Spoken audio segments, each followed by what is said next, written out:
दोस्तों, child custody के बारे में लोगों में यही अवधारणा है कि एक माइनर चाइल्ड की कस्टडी हमेशा माँ के पास होती है, जबकि यह गलत है।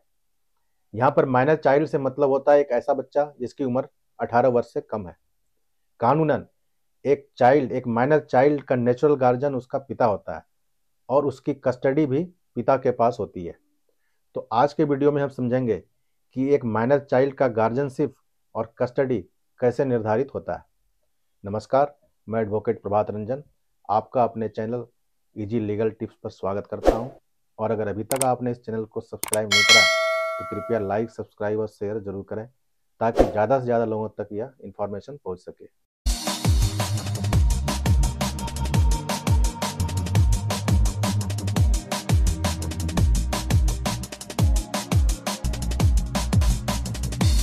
अब section 6 Hindu guardianship and minority act कहता है कि एक बच्चे का नेचुरल गार्जियन हमेशा पिता होगा।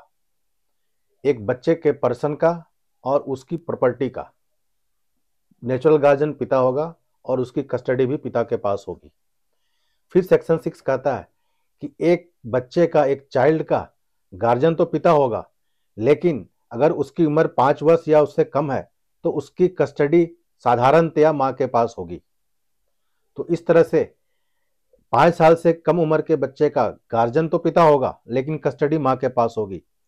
तो इस केस में चूंकि गार्जियन, नेचुरल गार्जियन पिता है, तो अगर एक हस्बैंड 5 साल से कम उम्र के बच्चे को माँ की कस्टडी से उसकी मर्जी के बगैर अपने साथ ले भी जाता है तो भी वहां पे कोई अपराध नहीं कर रहा। अब जहां हस्बैंड वाइफ के बीच मैट्रिमोनियल डिस्प्यूट स्टार्ट होता है और वो दोनों अलग रहने लग जाते हैं, वहीं पर दोनों के बीच चाइल्ड कस्टडी डिस्प्यूट भी गिफ्ट में आ जाता है।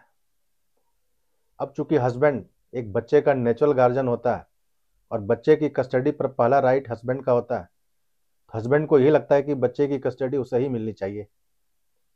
फिर वाइफ को लगता है कि बच्चा चूंकि इमोशनली उसके करीब है तो वाइफ सोचती है कि बच्चे की कस्टडी उसे मिलनी चाहिए, चाहे उस बच्चे की एजुकेशन और अपब्रिंगिंग के लिए खर्चा हस्बैंड से मांगना पड़ जाए। अब जब चाइल्ड कस्टडी को लेकर हस्बैंड वाइफ के बीच डिस्प्यूट स्टार्ट हो जाए तो उस कस्टडी को लेकर मुकदमा कहाँ डलेगा?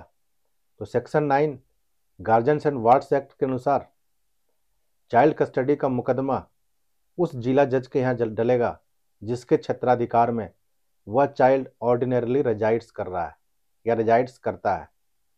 यहाँ पर ऑर्डिनरली रेजाइड्स का मतलब टेम्पररी रेजाइड्स से कुछ ज़्यादा होता है। और अगर कोई बच्चा किसी जगह पर कंपल्सन से टेम्पररी लंबे समय तक रह भी लेता है तो भी वह उसका ऑर्डिनरी रेजिडेंस नहीं होगा। तो चाइल्ड कस्टडी का मुकदमा उसी जगह डलेगा जहां पर बच्चा ऑर्डिनरी कोर्स में वह रह रहा होता है। अब इस डिस्प्यूट में किसी चाइल्ड का कस्टडी किसे मिले, हस्बैंड को या वाइफ को, तो यह डिसाइड करने के लिए कोर्ट के पास टच स्टोन और प्राइमरी कंसिडरेशन होता है वेलफेयर ऑफ चाइल्ड, यानी कि उस बच्चे का वेलफेयर कहाँ पर सुरक्षित है, हस्बैंड के पास या वाइफ के पास। फिर सुप्रीम कोर्ट ने गायत्री बजाज वर्सेस जितन भल्ला के केस में सुप्रीम कोर्ट ने निर्धारित किया है कि एक बच्चे की कस्टडी को निर्धारित करते वक्त कोर्ट सबसे पहले उस बच्चे की इच्छा को देखेगी कि वह माँ के साथ रहना चाह रहा है या फिर पिता के साथ। फिर आगे कोर्ट देखेगी कि उस बच्चे के प्रॉपर अपब्रिंगिंग के लिए माहौल कहाँ पर सही है, माँ के पास सही है, पिता के पास सही है। और आखिर कोर्ट में फाइनेंशियल स्टेटस को भी देखेगी कि किसके पास फाइनेंशियल मीन्स सफिशिएंट है जिससे कि उस बच्चे की प्रॉपर अपब्रिंगिंग हो सके। तो कोर्ट किसी बच्चे की कस्टडी को निर्धारित करते वक्त इन तीनों ही फैक्टर्स को ध्यान में रखेगी। और साथ में सुप्रीम कोर्ट ने यह भी कहा कि किसी एक फैक्टर्स पे चाइल्ड की कस्टडी निर्धारित नहीं हो सकती। तो आज के वीडियो में इतना ही। धन्यवाद।